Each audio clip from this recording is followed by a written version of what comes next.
pupunta muna tayo ng Makati. Bago umuwi, dadaanan natin yung grocery natin kay Pangit, dahil may mga grocery daw siya doon sa trabaho niya na nakuha. Mabigat, may ihirapan siyang umuwi mamaya. Eh anong oras pa lang, oh?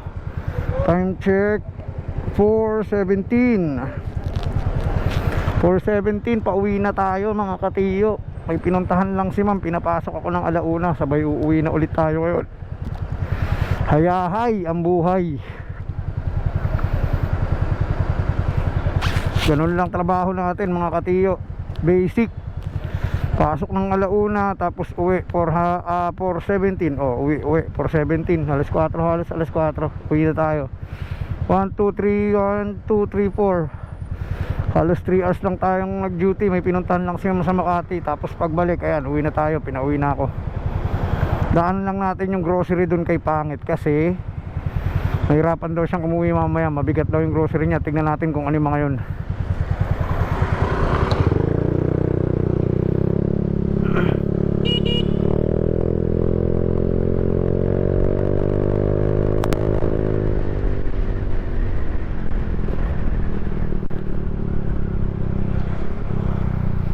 Ayan, dito tayo.